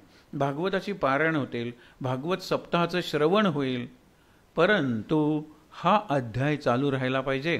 ते काय म्हणतात? सूप आणि चाळण आपल्या स्वयंपाकघरात असतात. सूप काय करतं? दाणे आपल्याकडे ठेवतं आणि भुसा उडवून देतं, बरोबर? चाळण काय करतं? खडे आपल्याकडे ठेवते आणि पिठाचा त्याग करते. म्हणजे वाईट संगत चाळण आणि चांगली संगत सूप. म्हणून सुपालाही नमस्कार करा की हे सुपा, इसेन्स काय ते तुझ्याकडून घ्यायचं आणि जी टरफलं असार जे आहे ना ते टाकायचं. म्हणजे सार घ्यायचं दाणे आणि असार टाकायचं तो भुसा. सार ठेवून असार टाकलं की संसार चांगला करता येतो, कारण संसार म्हणजे सम्यक सार. सूप हा त्या दृष्टीने गुरु आहे. चाळणी म्हणजे काय? म्हणून तुम्हाला सांगतो ना की एक राजा इंटरव्ह्यू घेत होता, मुलाखती. त्याला अत्यंत विश्वासू असा माणूस पाहिजे होता आणि चांगलं तो एकही आपल्या सगळ्या सैन्यात वगैरे एकही निर्माण करे. प्रधान म्हणलं 2 कॅन्डिडेट्स उरलेले आहेत, दोघंही सगळ्या बाबतीत चांगले आहेत, आपल्याला एकच पाहिजे असेल तर मला निर्णय घेता येत नाही, पण माझी आई आहे ना, तिला जीवनाचा जास्त अनुभव आहे, ती परीक्षा घेईल. आणि ते आली त्यावेळेला ती कामच करत होती. त्यांनी त्यांना काहीतरी प्रश्न विचारले, एकाच्या हातात सूप दिलं आणि एकाच्या हातात चाळणी दिली आणि जा म्हणाली. राजा म्हणाले, ह्याला काय अर्थ आहे? अपमान आहे माझा हा? नाही, तिने उत्तर दिलेलं आहे की चांगल्या लोकांची संगत करेल आणि वाईट लोकांचा त्याग करेल, म्हणजे सत्संग करेल आणि कुसंगतीचा त्याग करेल, ह्याला नेमूया. आणि चाळण म्हणजे खडे आपल्याजवळ जमवेल आणि चांगलं आहे त्यांच्यापासून दूर राहील. साधी गोष्ट आहे. दुसरं त्यांनी उदाहरण दिलेलं आहे की तुम्ही पीठ मळता आणि तव्यावर भाकरी भाजता. तवा पीठ खात नाही आणि जातं पीठ मागत नाही. आपण आता सांडतो पीठ वगैरे निराळं, पण जातं पीठ दळून देतं तुम्हाला, ते स्वतः पीठ खात नाही. आणि तवा त्या पिठाची भाकरी भाजून देतो, तो स्वतः भाकरी खात नाही, पण जातं गरगर गरगर फिरतं आणि तवा ताप ताप तापतो, स्वतःला त्रास करून घेतात. पण तुमची कोणती ना कोणती तरी सोय, तुम्हाला कोणतं ना कोणतं तरी सुख देतात. हे गुरु आहे. आणि या गुरूंची कामं परस्पर पूरकही असतात. कातरी कापते आणि सुई दोरा जोडतो, दोन्ही आवश्यक आहे. नाही तर कपडे करता येणार नाही, कापडच गुंडाळावं लागेल. कापडाचे कपडे करायचे, क्लॉथ इंटू क्लोथ्स, तर मापाप्रमाणे कापलं पाहिजे. नुसतं कापलेलं घालणं म्हणून शिवलं पाहिजे. म्हणून कात्री ही महत्त्वाची आहे, पण कात्री फक्त तुकडेच करत राहिली तर तिला दिती म्हणतात. आणि सुई येईल ते जोडत राहिली. अरे जोडायचं नाही आहे, हा भाग निराळा आहे, तो भाग निराळा आहे. आपण गमतीनं म्हणतो ना की एक पोलीस अधिकारी त्याला सांगितलं होतं त्यावेळेला की तू आज एक तरी पकडून आणला पाहिजेस, नाही तर तुझी नोकरी गेली. काय नुसतं जातोयस परत येतोय, जातोयस परत येतोय. हा असा उदास उभा आहे, इतक्यात त्याला ऐकू येतो की मी गळा कापतो, तू खिसा काप. हा दोघांनाही नेतो. ते काही ते ऐकून घेत नाहीत. चला राजाकडे, 2 आणलेले आहेत. तो राजा म्हणतो की कोण तुम्ही? आम्ही शिंपी आहोत. याला मी सांगितलं तू गळा काप, मी खिसा कापतो आणि नंतर शर्ट करूया. हा मी सांगतो तर ऐकतच नाही. बापरे, असं बऱ्याच वेळेला आपलं घडतं. प्रत्यक्षात काय आहे याचा विचार न करता आपण संगत निवडतो आणि पश्चात्ताप होतो. आपण गोष्टींची निवड करतो, आपण आपल्या सहकार्यांची निवड करतो, साथीदाराची निवड करतो आणि बऱ्याच वेळेला विचार न केल्यामुळे या गुरुच्या मागे विचारसुद्धा आहे. काय शिकायचं, काय घ्यायचं हे कळलं पाहिजे. म्हणून आपल्या आजूबाजूला ज्या गोष्टी आहेत ना, काल आपण बघितलं होतं ऑटोबायोग्राफी, आत्मकथा कुठल्याही गोष्टीची, तसं प्रत्येक गोष्ट काही शिकवते की नाही. आता हा माईक आहे, त्याला ध्वनिवर्धक म्हणतात, हो की नाही. ॲम्प्लिफायर तो मोठा करतोय, मला कमी आवाजात बोलावं लागतंय. म्हणजे माझ्या दृष्टीनं हा गुरु आहे. हा तापत असेल, लक्षात ठेवा, हा माझे शब्द वगैरे ते सगळं सहन करत असेल, पण तो शब्दांचा व्हॉल्यूम वाढवतोय, आवाज वाढवतोय आणि माझी सोय करतोय. म्हणून हा माझ्या दृष्टीने गुरु आहे. सगळीकडे गुरुत्व भरलेलं आहे. हा महत्त्वाचा सिद्धांत आहे. कृष्णाकडे, कृष्णाच्या जीवनातला फक्त शेवटचा अध्याय राहिलेला आहे. कृष्णाचं गृहस्थ जीवन आपण बघितलं. त्या परीक्षेच्या जन्माच्या वेळेला कृष्णाने घेतलेल्या प्रतिज्ञा बघितल्या. कृष्णाने जरासंध, नरकासूर वगैरेंना मारलेलं बघितलं. आता कृष्ण बराचसा द्वारकेत राहायला लागलेला आहे, कारण इकडे युधिष्ठिराचं धर्मराज्य सुरू झालेलं आहे. 3 तप म्हणजे 36 वर्ष युधिष्ठिरांनी राज्य केलेलं आहे. छान राज्य केलेलं आहे आणि याची 125 वर्ष झालेली आहेत. देव येऊन सांगतात यांना की 125 वर्षाचं आयुष्य झालेलं आहे. आता लीला संवरण करा, म्हणजे सगळी लीला आटोपा आणि परंधामाला किंवा गोलोकात या. कृष्ण म्हणतो काही हरकत नाही. अशा वेळेला त्यांचे यादव जे आहेत ना, म्हणजे यदुकुळातले ते सगळे यादव, त्या कृष्णाचे मुलं आहेत, कृष्णाचे नातू आहेत, कृष्णाचे पुतणे आहेत, कृष्णाचे चुलत भाऊ, ही सगळी मंडळी आहेत. ज्या वेळेला तुम्हाला काही करावं लागत नाही आणि भरपूर संपत्ती असल्यामुळे उपभोग घ्यावे लागतात, त्यावेळेला आपण म्हणतो ना, बडे बाप की बिगडी हुई औलाद. तसंच झालेलं आहे. ते महाभारत युद्धानंतर जवळजवळ सगळे राजे पराभूत झाले. जे होते ते सगळे पांडवांचे मित्र बनले. पांडवांचे म्हणजे यादवांचे. आता पराक्रम करायला काही उरलंच नाही, काही कारणच उरलं नाही. भरपूर संपत्ती आहे. हस्तिनापूरला आहे, द्वारकेला सुद्धा आहे. मग काय, हस्तिनापूरला युधिष्ठिर आहे आणि युधिष्ठिराला मुलं नाहीत, त्यांची मुलं मारली गेलेली आहेत. नंतर पांडवांना मुलं झालेली नाही आहेत आणि त्यामुळे युधिष्ठिर, भीम, अर्जुन सगळे युधिष्ठिराच्या, आणि कुंती वगैरे आता आहेत, अत्यंत शिस्तीत करत आहेत. मागे एक उल्लेख तुम्हाला सांगितला होता बघा मुद्दामून, की ज्यावेळेला धृतराष्ट्र म्हणतो 18 वर्ष धृतराष्ट्र गांधारी तिथे राहतात. भीम त्याचा सतत अपमान करायचा. आंधळ्या तुला दिसत नाही आहे पण ऐकू येतं ना, बघ, आणि तो शड्डू ठोकायचा, खेळतोस का माझ्याशी कुस्ती. कारण त्याला आवळून त्याच्या हाडांचा चुरा करायचा ही योजना होती की नाही. माझ्या सगळ्या मुलांना तू मारलेला आहेस, मला एका अर्थाने निपुत्रिक बनवलेलं आहेस, मी तुझ्या हाडांचं चूर्ण करून तुला मारतो. हे कृष्णाला माहीत असतं आणि म्हणून तो पुतळा ठेवतो की जो पुतळा भीमाचा करून त्याच्यावर गदायुद्धाचं प्रॅक्टिस केलेलं असतं दुर्योधनाने 13 वर्ष, तो पुतळा आणून उभा करतो. या आंधळ्याला काही दिसत नाही, ये भीमा बऱ्याच वर्षांनी, आणि त्या पुतळ्याचे ज्यावेळेला तुकडे होतात आणि खाली पडतात, आवाज येतो, त्यावेळेला धृतराष्ट्राला कळतं की हा काहीतरी कृष्णाने केलेला खेळ आहे. आणि नंतर तो भीमाला सांगतो, भीमा नमस्कार कर. भीम दुरूनच नमस्कार करतो. मुद्दा काय लक्षात ठेवा की ज्या वेळेला ते जातात आणि जाताना म्हणतो की मला सगळ्या मुलांचं श्राद्ध करायचं आहे, जाण्यापूर्वी अखेरचं श्राद्ध, कारण मी आता वनात जाणार आहोत ना. वनात कोण कोण गेले, गांधारी गेली, कुंती गेली, धृतराष्ट्र गेला, विदुर गेला आणि तो एक मुलगा उरलेला वाचलेला युयुत्सू, ही सगळी मंडळी गेली आहेत. आणि त्याच्यात विदुर मरतो, मरताना तो आपलं सगळं तेज युधिष्ठिरात, हा कथाभाग आपण बघितला आहे. नंतर वणवा पेटतो आणि त्या वणव्यात कुंती, गांधारी आणि धृतराष्ट्र जळून मरतात. युयुत्सू हिमालयात तपश्चर्या करण्यासाठी निघून जातो. हा त्या भागातला शेवट आहे. पण इकडे पांडव उरलेले आहेत, इकडे काही यादव आहेत आणि कृष्णही आहे. एक प्रसंग घडतो. पिंडारक नावाचं एक तीर्थक्षेत्र आहे द्वारकेच्या जवळ. तिथे पर्वणी असते, जसा कुंभपर्व वगैरे, महाशिवरात्री, तर तसे खूप ऋषी जमलेले आहेत. त्यातले काही प्रमुख आहेत. तर त्यांची चेष्टा करण्यासाठी ही यादव मंडळी जायचं वनभोजनासाठी समुद्राच्या काठी, दारू प्यायची, एकमेकांना यथेच्छ शिव्या द्यायच्या, मारामारी करायची, द्यूत म्हणजे जुगार खेळायचा. हे सगळ्यांचं जीवन होतं. कृष्ण आणि बलराम हेल्पलेसली म्हणजे अगतिक होऊन बघत होते. पण कृष्णाला माहीत आहे की यादव कुळाचा संहारच जवळ आला आहे आणि आपण द्वारकासुद्धा बुडवणार आहोत, म्हणजे द्वारका बुडणार आहे समुद्रात, हे त्याला माहीत होतं. शांत आहे तो. बलराम म्हणाला, मला हे बघवत नाही आहे, मी निघून जातो आणि कुठल्या तरी तीर्थक्षेत्रात मी माझं जीवन संपवतो. त्याप्रमाणे बलरामाने केलं. कृष्णाचं काय झालं बघा. एकदा हेच गेले होते, असे तीर्थ होतं तिथे पिंडारक क्षेत्रात, हे गेले पिकनिकला गेले असतील, वनभोजन. तर तिथे गेल्यानंतर टिंगल करायचे. जांबुवंतीचा मुलगा सांब जो होता तो अत्यंत चिकणा म्हणतात ना तसा होता. स्त्रीसारखा दिसायला होता, स्त्रीसारखा अभिनय करायचा, मुरके वगैरे असं मारायचा, आवाज स्त्रीचा काढायचा. त्याला यांनी साडी वगैरे नेसवली, काकणं घातली, कुंकू लावलं, केसात फुलं माळली आणि गर्भवती आहे दाखवण्यासाठी अनेक कपडे घालून तिचं पोट मोठं केलं. आणि ती अशी चालत चालत येते आणि ऋषींना नमस्कार करते. नमस्कार करायला वाकतसुद्धा नाही जास्त. आणि बाकीचे म्हणतात की ही आता कोणत्याही क्षणी होईल गर्भवती. गर्भवती आहे ती, प्रसूत होईल, बाळंत होईल, हिला मुलगा होईल का मुलगी होईल. ऋषींच्या लक्षात आलं की आपली चेष्टा करतात, आपली फजिती करायची. कारण आम्ही जर मुलगा किंवा मुलगी म्हणलं तर ते तिथे सोडून दाखवणार आहेत, काहीच नाही आहे आणि आम्ही मुलगाच आहे.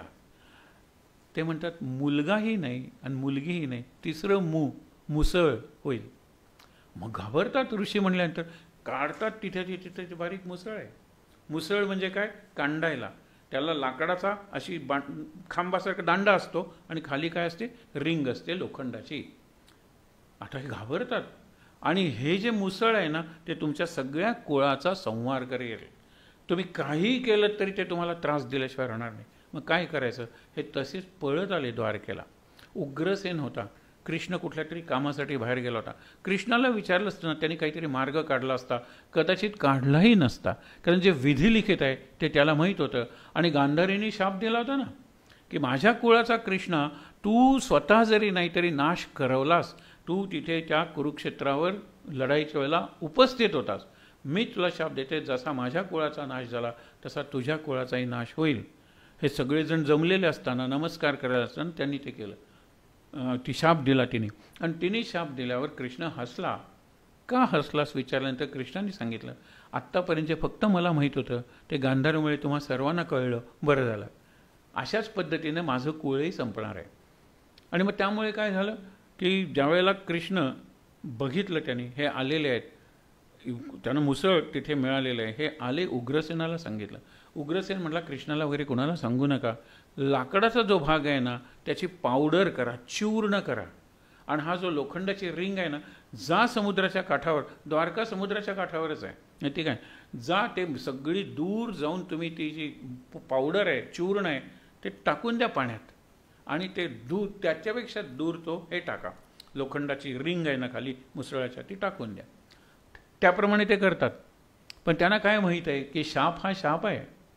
ते जे टाकलेली पावडर असते ती तरंगते, लाटांबरोबर किनाऱ्यावर येते, तिथे ती रुजते. आणि एरका, आता ते त्यावेळेला गवत असेल, आता निर्वंशही झालं असेल, पण आतासुद्धा असली गवतं असतात, दर्भ ज्याला म्हणतात, की असं जर केलं तर त्याला बोटं कापतात आपली, इतकं धार असते. पण तलवारीसारखी ती स्टिफ नसतात, अशी कठीण नसतात. पण हे गवत तसंच होतं.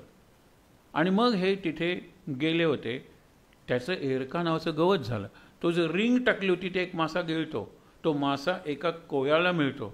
कोळ्याची बायको म्हणते काहीतरी मिळणार आपल्याला. चिरल्यानंतर ती म्हणते की आपलं नशीबच खोटं, हे लोखंड मिळालं आहे. तो लोखंड एका तो शरकार म्हणजे लोहाराला देतो. लोहार म्हणतो याचं मी काय करणार आहे, म्हणून त्याचं तो बाणाचं टोक बनवतो, बाणाला लावतो.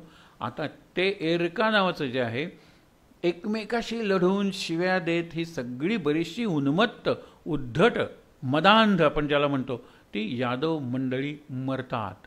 त्यातूनही जी उरलेली आहेत त्यांना कृष्ण आणि बलराम, विशेषतः कृष्ण मारतो, ही जगायला नकोत म्हणून. समाजाला ज्यांच्यापासून धोका आहे. आणि नंतर म्हणतो की आता माझं जीवन संपलेलं आहे. दारुकाला बोलवतो, आपला सारथी, आणि त्याला सांगतो तू आता सरळ जा, मी आता उरणार नाही आहे, हस्तिनापूरला जा आणि तिथे निरोप सांग माझा. सगळे पांडव असतील राजसभेत, त्यावेळेला निरोप सांग की ज्यावेळेला मी हा निरोप सांगतोय त्यावेळेला कृष्ण या पृथ्वीवर नाही आहे. तो गोलोकाला, आपल्या लोकाला स्वधाम म्हणतो, तिकडे तो गेलेला आहे. आणि कृष्ण ज्यावेळेला जात होता त्यावेळेला इतकं तेज झालं, देव बघायला जमलेत की ज्याने एवढाही सुंदर लीला केली, पूर्ण पुरुष, पुरुषोत्तम, पूर्ण अवतार, पण एकदम असं तेज येतं, सगळेजण डोळे मिटतात आणि कृष्ण गेलेला असतो, गोलोकात गेला असं म्हणतात. संपूर्ण यादव कुळाचा तिथे जे उपस्थित होते ते नाश झाला. त्यांनी अर्जुनाला सांगितलं की हस्तिनापुरातून तू द्वारकेला ये आणि जे जे यादव जिवंत आहेत, म्हणजे यादव स्त्रिया, यादव मुलं आणि यादव वृद्ध, त्यांना घेऊन जा. पण कृष्ण गेल्यानंतर अर्जुनाची सगळी शक्ती गेली, त्याला धनुष्य उचलेना, त्याला मंत्र आठवेना. पण आज्ञा म्हणून तो आला. हजारो लोकांना घेऊन जात असताना शेकडो लोकांना, सुंदर तरुणी होतं त्यांना पळवलं, कुणाला होतं त्यांना लुटलं, कुणी दस्यू म्हणजे आपण ज्याला लुटारू म्हणतो त्यांचा पराभव अर्जुन करू शकला नाही. मग बऱ्याच यादव स्त्रियांनी ज्या सुंदर वगैरे होत्या त्यांनी आपली अब्रू वाचवण्यासाठी जो जलाशय मिळाला त्याच्यात उडी टाकून, अशा मला वाटतं की शेकडो स्त्रिया गेल्या असतील द्वारकेतल्या. आणि अर्जुन काय खालच्या मानेनं त्यांना घेऊन आला. इकडे द्वारका समुद्रात बुडली. आणि कृष्ण ज्यावेळेला गेला त्यावेळेला त्यांनी एकच सांगितलं होतं जे आपल्यासाठी महत्त्वाचं आहे. ज्यावेळेला उद्धव विचारतो, दारुकी विचारतो की तू गेल्यानंतर आम्ही कुणाकडे बघायचं, धर्म कुठे असणार आहे, तू गेल्यानंतर भागवतात असणार आहे. जसं समर्थ रामदास म्हणतात, आत्मा राम दासबोध माझे स्वरूप स्वतः सिद्ध, असता काहो करावा खेद भक्तजनी. तुम्ही करूच नका. आत्माराम आहे, दासबोध आहे आणि मनोबोधही आहे. ज्यावेळेला माझी वाणी ऐकायची त्यावेळेला तुम्ही ग्रंथ वाचा, लाऊडली म्हणजे प्रकट वाचा, माझीच वाणी आहे ती. आणि मला स्पर्श करायचा आहे, माझ्या ग्रंथांना स्पर्श करा, नमस्कार करा, त्यांची काळजी घ्या. तसंच इथेही झालं की माझं सगळं तेज मी भागवतात ठेवलेलं आहे, माझी आयुध मी आधीच वैकुंठात पाठवून दिलेली आहेत. आता मी शांतपणे जातो. उद्धवा तू याचा अभ्यास कर आणि प्रसार कर. आणि दारुका हे आपलं शेवटचं दर्शन. तो झाडाखाली बसलेला आहे, पाय पसरून बसलेला आहे, त्याचे पाय इतके नाजूक आहेत, तळवे असे गुलाबी हरणाच्या मुखासारखे दिसतात. जरा नावाचा एक व्याध आहे, त्याला तो बाण मिळालेला आहे जो ती लोखंडी रिंग होती ना, त्याने, आणि त्या बाणाने त्याला हरण समजून मारलेला आहे. त्यावेळेला वर्णन भागवतात आहे की शंख चक्र गदा पद्म असलेला त्याला तिथे दिसतो. तुम्ही कुणाला मारलं? काही नाही, तू योग्य तेच केलंस, असंच घडणार होतं. धन्यवाद तुला, मला या मॉर्टल कॉईल हा जे देहाचं आवरण आहे ना त्यातून सोडवल्याबद्दल, तुझं कल्याण होईल. म्हणून तो जरा नावाचा व्याध म्हणजे शिकारी, कृष्णाचं जीवनाचा अंत असं झाला आहे. उद्या आपण याच्या पुढे जरा बोलूया. एक प्रश्न फक्त घेऊया की हे कसलं जीवन आहे कृष्णाचं, आणि त्याने आपल्याच मुलांचा हे केलेलं आहे, वध केलेला आहे. एका अर्थाने जमतं का आपल्याला असं, जमेल का आपल्याला असं, हे विचार करूया. आणि कृष्ण गेला, त्याला युगंधर म्हणलेलं आहे, कारण त्याच्या एका खांद्यावर द्वापर युग होतं, ते संपलं, आणि दुसऱ्या खांद्यावर कलियुग होतं, ते सुरू झालं. त्या दोन युगांच्या सीमारेषेवर हा युगंधर कृष्ण, त्याला नमस्कार करून शांत राहूया.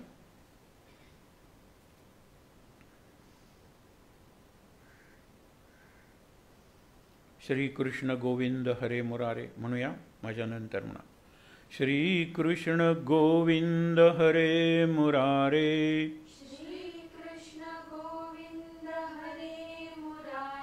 हे नाथ नारायण वासुदेव,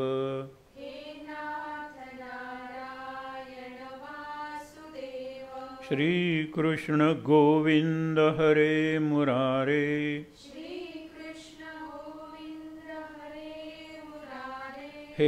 हे नाथ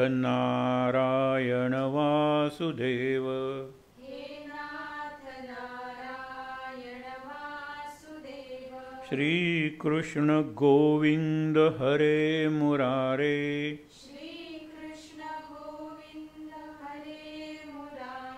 हे नाथ नारायण वासुदेव,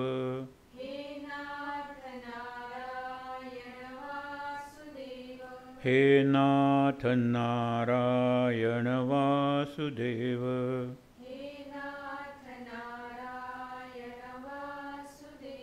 हे नाथ नारायण वासुदेव,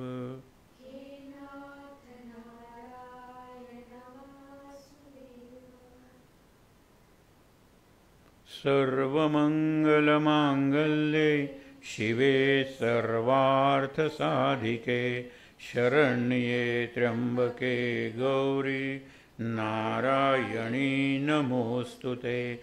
जय नारायणी नमोस्तुते। ॐ सहनाववतु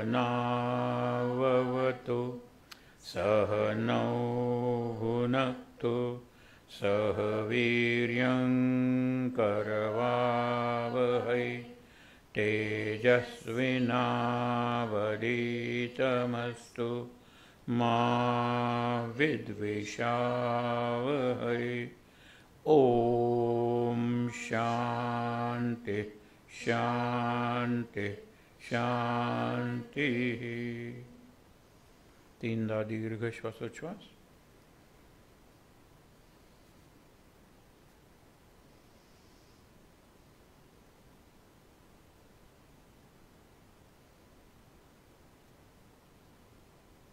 हातावर हात जोडून ते हात चेहऱ्यावर डोळ्यांवर चोळायचे।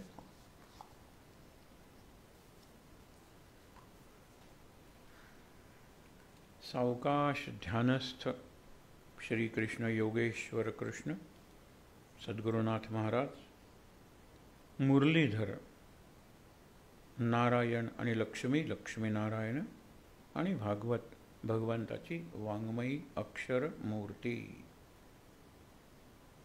दर्शन घ्यायचं सगळ्यांचं शांत आनंद। महाराज महाराज महाराज।